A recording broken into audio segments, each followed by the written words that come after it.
Bom, mas danke kami bini aqui nan também, me sinto mesmo hopi, welcome na Boneiru.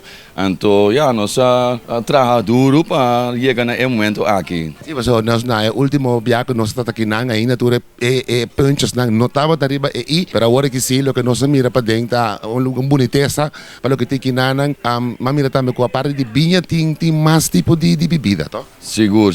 Nós está wine en sterke drankleverancier aan nossa bisa, dus we tem vários diferentes rum, whisky en andere gins en zo.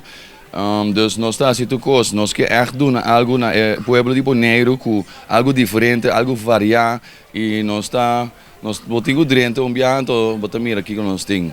Você está concentrando mais riba biña, biña de que tipo de biña nós sabemos dizer? Bom, nós temos importado biña de Itália, França, de Espanha, de Holanda, depois nós estamos Chile, Argentina, Califórnia, que nós temos um paquete hopi variado, hopi grande, então nós estamos completando com iced tea de Colômbia, que chama hasi, então também nós temos sparkling water, que é hopi nice, que chama Saratoga water, dus eigenlijk nós temos coisas para o pueblo, plus para o restaurante na de Boneiru também. Se você quer organizar wine and cheese, não pode ser livremente aqui, não?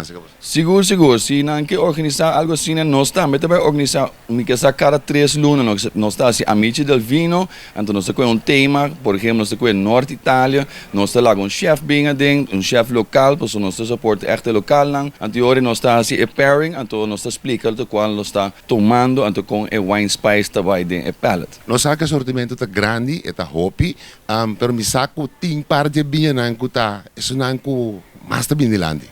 Seguro. A minha bem com biña que me gusta para o pueblo Boneiru, que tem mosquito rosado, então nós também temos mosquito branco, que é echt biña zoet, que é echt algo que nós do Caribe gusta machado. Dus esse também tem, então também nós temos um par de high-end wines como Ornalaya, que gente não estima bem o corana, um tique forte com curva, não também porque isso sei. Para bestelling, visitar que hora para Santa Bri, de que dia, até que hora? Nós estamos de chamar Djasabra 10:06. Não pode bestelling online, nós temos webshop também, que você vai com www.winefactorybonaire.com.